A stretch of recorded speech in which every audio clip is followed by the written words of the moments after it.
আসসালামু আলাইকুম। একজন কোরআনের হাফেজকে যদি জিজ্ঞেস করেন কোরআনে কয়টি পারা এবং কয়টি সূরা রয়েছে, খুব সহজেই সে বলে দিবে 30টি পারা এবং 114টি সূরা রয়েছে। একজন আর্জেন্টিনা ফুটবল প্রেমীকে যদি জিজ্ঞেস করেন এএফই মিনিং কি, খুব সহজেই সে বলে দিবে আর্জেন্টাইন ফুটবল অ্যাসোসিয়েশন। একজন ব্রাজিল ফুটবল প্রেমীকে যদি জিজ্ঞেস করেন সিবিএফ মিনিং কি, খুব সহজে সে বলে দিবে ব্রাজিলিয়ান ফুটবল কনফেডারেশন। একজন ক্রিকেট প্রেমীকে যদি জিজ্ঞেস করেন আইসিসি মিনিং কি, খুব সহজে সে বলে দিবে ইন্টারন্যাশনাল ক্রিকেট কাউন্সিল। একজন বিসিএস ক্যাডারকে যদি জিজ্ঞেস করেন বিসিএস মিনিং কি, খুব সহজে সে বলে দিবে বাংলাদেশ সিভিল সার্ভিস। একজন ডাক্তারকে যদি জিজ্ঞেস করেন এমবিবিএস মিনিং কি, খুব সহজে সে বলে দিবে bachelor of medicine, bachelor of surgery.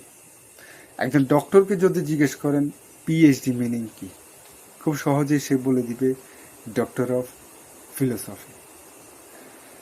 একজন সার্ভেয়ার আমিনকে যদি জিজ্ঞেস করেন বিএস এবং সিএস মিনিং কি, খুব সহজেই সে বলে দিবে বাংলাদেশ সার্ভে এবং ক্যাডাস্ট্রাল সার্ভে।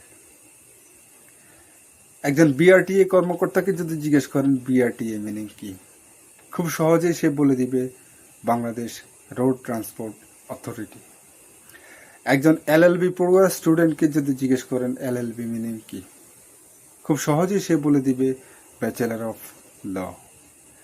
একজন ব্যাংক কর্মকর্তাকে যদি জিজ্ঞেস করেন আরটিজিএস মিনিং কি, খুব সহজে সে বলে দিবে রিয়েল টাইম ক্রস সেটেলমেন্ট।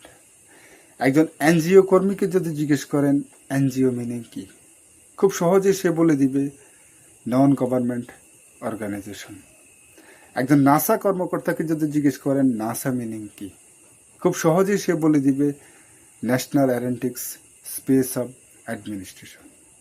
আসলেই কি তাই? না, কখনোই না। কোনো কিছুর সাথে সম্পৃক্ত থাকলেই যে একজন মানুষ সব বিষয়ে পারদর্শী হবে, বিষয়টা কিন্তু তা নয়। আল্লাহ তাআলা বলেছেন পবিত্র কোরআনের 17 নম্বর সূরা, সূরা বনী ইসরাইলের 85 নম্বর আয়াতে, অমা উতীতুম মিনাল ইলমে ইল্লা কলিলা, আমি তোমাদেরকে দিয়েছি সামান্যতম জ্ঞান।